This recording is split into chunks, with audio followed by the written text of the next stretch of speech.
Hey guys, and welcome back to another episode of Outside the Field. As always, you got me, your guy Chris Wyden, and our boy Jacoby is back today. Spectrum figured out their life, and we're happy to have you back, man. Thanks, and we're happy to be back. And we also got another co-host, my daughter, Sailor. Got to babysit, but not babysit. I don't babysit my own daughter, but I gotta watch her. And we're gonna be getting through this. But she wants to be a part of this, so she's here to help us with the waiver wire ads of the week. Yes, Heck guys. yeah! No, yeah. Hi, yes, hi, Sailor. Yeah, Crabtree. Oh, I only had good things to say about you last night, everyone. Um, but no, we're excited to get into this, man. I'm happy to have you back. It wasn't the same without you last night.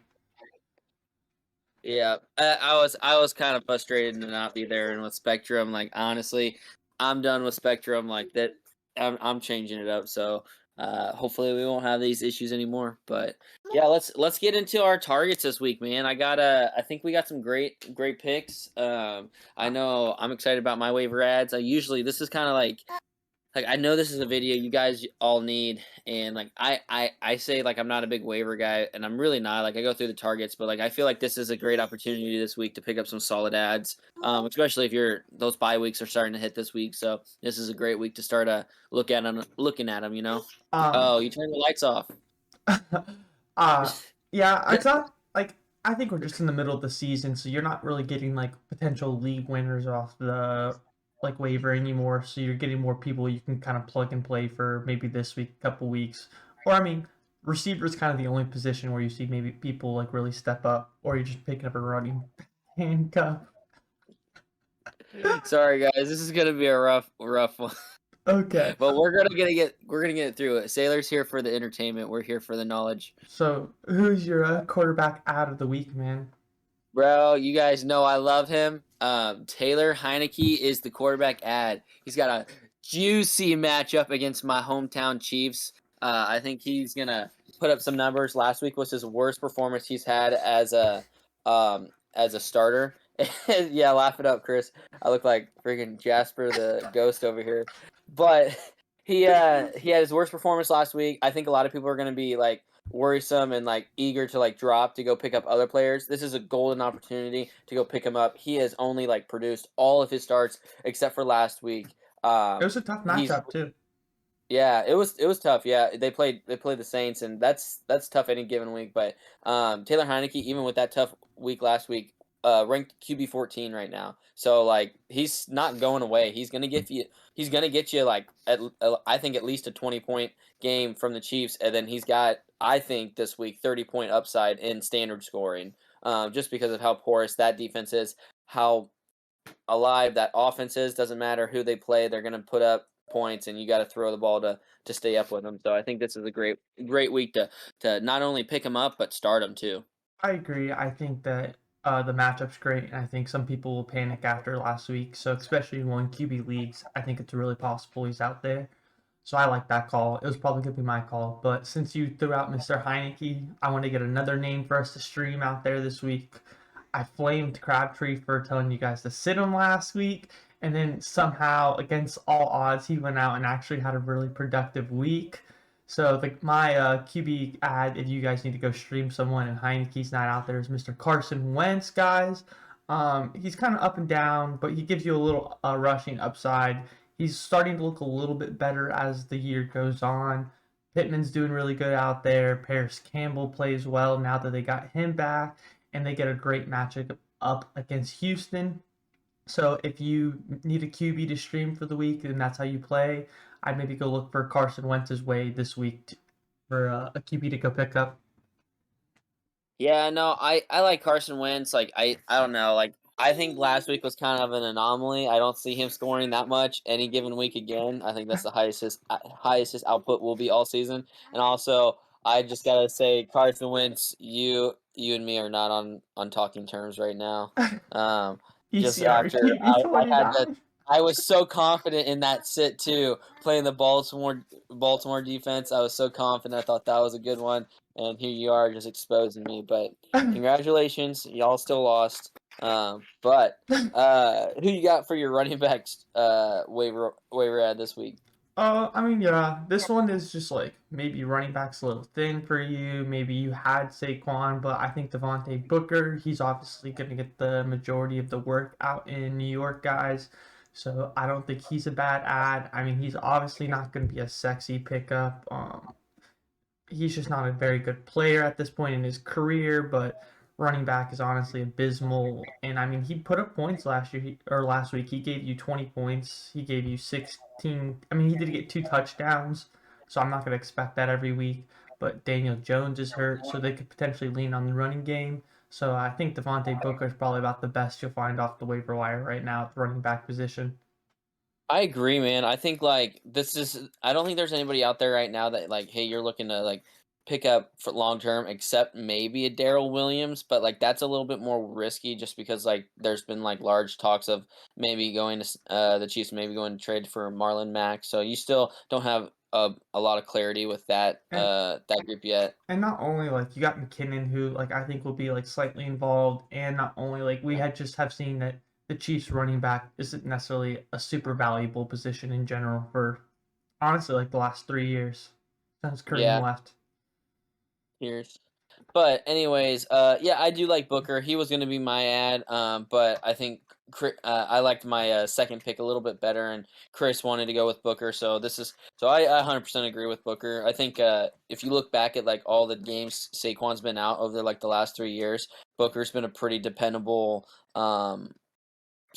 like plug and play type guy. So this is a guy I would expect like, hey, kind of like Taylor Heineke, you can pick him up, and I would feel comfortable putting him as a flex if you needed him this week. I mean, he does have a real But tough matchup against Rams, but it is what it is. Running back yeah, sucks. yeah. But with bye weeks going on now, you gotta it kind of is what it is with what you got, you know. Yeah. Uh, Mine's more of a long term play. I think this is the week that people start eyeing this name, and I think that if you have a spot to put him in your bench for the time being while he's hurt, I think this is the time you do it. But Jeffrey Wilson, he's this a running back for San Francisco. We know Mostert is going to be out all year. Uh, Nobody or Trey Sermon and Elijah Mitchell, nobody's like really taken off in that offense like they have in the past years. And this is still, I feel like a running team. Like they've obviously gotten Debo freaking going lately, but They this have. is like this is what they know and this is what they are. I do last 3 weeks of the regular season last year. Wilson had 12, 27, and 24. Which if you had him in like a championship game and you plugged him in a flex, that's like that's huge.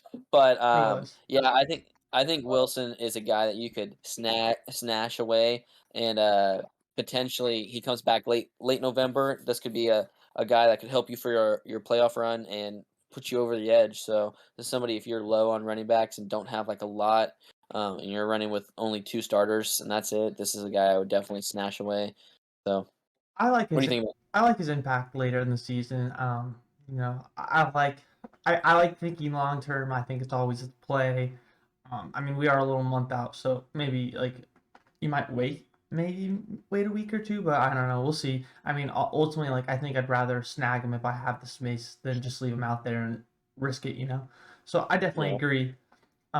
Moving over to the receiver position, so we can keep flying through this. I think this is about the juiciest position there is this week, and usually in the middle of the season, this is where you're going to find a lot of your waiver wire flex players. Is at the receivers position, especially in like your PPR leagues. It's a little tougher in your standard leagues, but um, I think that the number one guy there has to be Kadarius Toney. He obviously exploded last week, and he even had a really good week the week before. Sterling Shepard is still out. Darius Slayton's still out. Um, Galladay got hurt last week. Barkley's obviously hurt. So, I mean, Evan Ingram isn't involved. Nobody's really been a part of that passing attack. So, if he did have a slight injury, and they're not really too clear about what's going on. So just maybe watch the practice logs, especially if your waivers processed tonight. But I mean, I think at the end of the day, this guy could potentially have like league winning upside for you going forward. I think he just kind of balled, and if you watch the game, he looked like an exceptional player. His route running was crisp. I mean, Trevon Diggs has been elite so far this year, and he kind of made him look silly, man, and took him for 200 yards. So I really like that call. I'm on Did Judy really have 200 yards? dude 198 on 10 receptions. Wow. Yeah, Okay. picked him up in our keeper, guys. I'm feeling good about that. Get him for 17th rounder next year. If That's not a bad call. Yeah, that's not a bad. I like that. I just honestly I don't know about league upside because like league winning at least this year just because I do feel like hey with Sterling Shepard and Slayton both going to come back this year. And also right now Daniel Jones is out too with the concussion. Like the way he got hit there ain't no way he's playing this week. No way. But like I feel like it is a great like kind of snash away stash away. Why am I saying snash? I don't know, man. I kind of disagree. Like, I think like if you watched him, he like actually looked like an explosive elite player, and I just don't know how. Like, yeah, Sterling Shepard and Darius Slayton, and they all produce, but they're not actually like explosive players. So I just don't know how you put this genie back in the bottle. You know, you got to let him roll and let him fly. So that's how I personally feel. I'll have Couple to look into him. couple other names I may want to quickly throw out are Amon-Ra St. Brown. He's kind of starting to emerge as like the target leader in Detroit, and obviously we don't really know what to do in Detroit, so you might just kind of pick him up and stash him if you're a little desperate, or if you have to plug him in. I wouldn't necessarily feel bad just because these past couple weeks he's been a little consistent. He put up 8 and 6 and 72 last week, 8, 7 and 65 this week. So I mean, he's been a pretty consistent player. He gets a nice matchup against Cincy this week, so he could potentially be someone you look forward. And then the final one I have is Rashad Bateman. If he could be coming back over these next couple of weeks, and despite what Crabtree says, Lamar Jackson is slicing it up as a passer right now out there. So, and Rashad Bateman, guys, they were very high on him, and they clearly want to get him involved. So, if you have maybe a little extra space on the bottom of your bench, I would potentially look for him if you need a receiver. And those are my three Yeah, guys. honestly, you can't complain with any of those guys. Like I love them all. Like that's I think if you got any of them, it'd be nice. I think Tooney is a lot more of a long season type project for me at least. But the rest of them, I feel like you could snatch in and play right away. But I like you could play Tooney too. I It's think just like it's just because Daniel Jones is out. That's kind of like my question mark. That's that like I don't know. I think receivers are like you can tell which ones are great because they can perform with bad quarterbacks, but it's with a rookie receiver like Tooney and not knowing like his full capabilities and potentially having a backup quarterback in there as well. That's just a situation I tend to try to stay away from. That's no, me and personally. I agree. But if I pick up Bateman, I'm probably not going to plug him in this week, even if he does play, just because I probably want to see it for a week first. But I'd rather be a week early and grab him than trying to fight for him on the waiver wire next week. So, who 100%, who 100%, who man. you going Um, out there to pick up? dude, I think this is the most like safe pickup that you could have out there. Like if you need somebody to just plug in. But Tim Patrick right now, like this isn't somebody like long season, like down the road is going to help you like in your championship. But if you need help like this week, I think Tim Patrick's a great, reliable, and safe play right away. Starting from week one, even when Judy did play half of that game before he got hurt. 14, 12, 15. He had a dud 7 and then 16. Like he's getting better and better. He was a great receiver too last year when Sutton was out. Uh, he had nine targets and 7 catches last game. That's all without a touchdown too. So he's a guy that I think. Hey, the Broncos aren't always going to be up. It's going to be a battle with them, just because they won so many games to start this season. But I Hmm. think that they'll be battling a lot of teams this year to try to make the playoffs. I don't think they will, but I do think they're going to battle, and Tim Patrick's going to be a part of that until Judy gets back, and then we'll have to see what happens with that. I So this is a guy I think three or four more weeks you can use up. I agree. I like that call. Moving over to the final position, my ad of the week is Mr. Dan Arnold. He recently joined the. Sorry, I'm just trying to pull it up, guys, so I can give you the stats. But he just joined the Jaguars last week. Last week was his first week, and they still got him 2 catches. Like, he'd been with the team for like 2 or 3 days, and they still found a way to get him involved. We obviously know that young QBs very often look for the tight end position, just because they're a big, reliable pass catching presence. Sorry, guys, talking's hard, especially early. But so they gave him 8 targets this week for 64, 6 and 64. So obviously the tight end position's never sexy. So if I can go pick that up off the waiver wire, I feel really good. And I think he could potentially have some value for you the rest of the season going forward. And then if Hunter Henry's out there, I don't think he is, but if Hunter Henry's on your waiver wire, I'd go to try to snag him because he's clearly taking over as the pass catching tight end up in New England. Did I call that one to start the season off? You did, and then I flamed you because Okay. it was John. I said Johnny, and you were right. It was Hunter Henry. So props to Okay. Crabtree. He called this I just one wanted to make sure. back in like May. I will say it. All right, I was just making sure. I didn't know if like I was going crazy. Sailor's here to tell you that you were wrong too. Isn't that right? Yeah. Okay. Well, I like that. I think it's a bolder call, and I think it could be very interesting. I do agree with you that rookie quarterbacks love to target tight end. So, obviously Mac Jones, Hunter Henry. Yeah. Hey, it's okay. We're about to tell Chris and everybody else what our waiver wire target is. I told you guys earlier this week I love Taylor Heineke. If Logan Thomas is out, I think that this is a guy that's going to have a great week this week and probably this week alone. But Seals Jones, he's been around the league for a couple years. He's been a decent plug-in guy. Depending on like the matchup. I think if Logan Thomas is out this week and your tight end's on bye or you have a Kittle that's on IR for 3 weeks, this is a guy you could go snag in and play this week just to try to get by, and I think he'll give you some points because I do think that Taylor Heineke, had 8 targets last game, and a touchdown, I think. And the tight end position has been eating against KC. Like they've literally like succeeded like 4 out of 5 like great weeks to tight ends so far. So I would definitely think that's a good plug and play. I agree. 5 catches on 8 targets for 41 yards. And he played 82 of the 83 possible snaps for offense. So I think this is a guy, again, if Logan Thomas is out, you can go snag up and play this week. And also, side note on this one, guys, if Logan Thomas did get dropped in your league because he wasn't a sexy name and you have space on your bench and you need a tight end, I would go snag Logan Thomas. Like, he got dropped in one of my leagues, and I don't have the bench space, but if I did, I would gladly go snag him. So, if he's out there, I'd pick up Logan Thomas for potentially later down the season. Yeah, I agree. Final note before we get out of here, though, Chris. Mm-hmm. Who's your MVP so far this year? Not fantasy, just NFL football. Mute.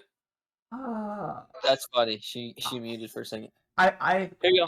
I would probably lean Kyler. I think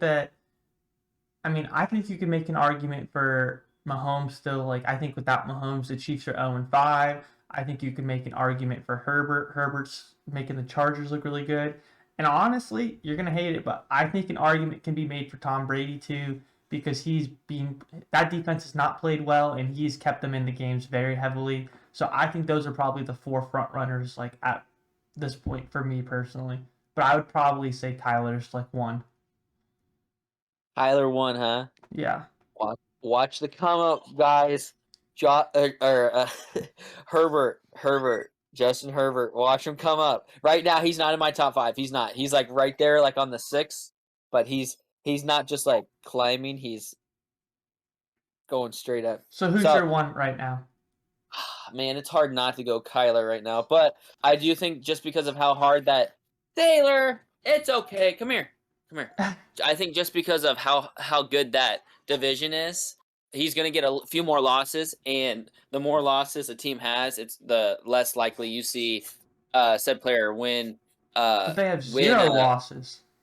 Yeah, I hear you, but I still think that they play in the toughest division in NFL, and I think this is a a team that's going to get at least 2 or 3 more losses. And the Chargers, bro, dude, I don't see them losing anytime soon. Like they're on it and they're winning, bro. They're 4-1, and honestly, they shouldn't have lost that one. But like, I don't see them losing anytime soon.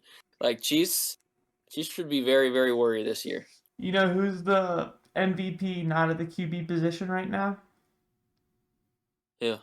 Ezekiel Elliott, carrying his team to win after win. Hold on, before we actually get out of here, I promise this will be the last thing. But is it time for you to admit to our viewers that you were completely wrong about Ezekiel Elliott and we're just gonna keep rolling him out there all year? Give me 1 more week. No, okay, that's it, guys. We have to be done now for the day. One more week. I will be here on week 6 or week 6 lessons, and you'll hear me say it. All right. Well, thank you guys for tuning in today. Sailor, more than anyone else, really appreciates you coming in. You can see that she's just jumping for joy that you guys watched today. So, guys, please make sure to hit the like and subscribe. We really do appreciate y'all tuning in as always. And we will be back tomorrow for our trade targets. You got anything before we get out of here? No, except hit that like and subscribe. We put a lot of work in today for this one. Thanks, guys. You have a good day. Thank you.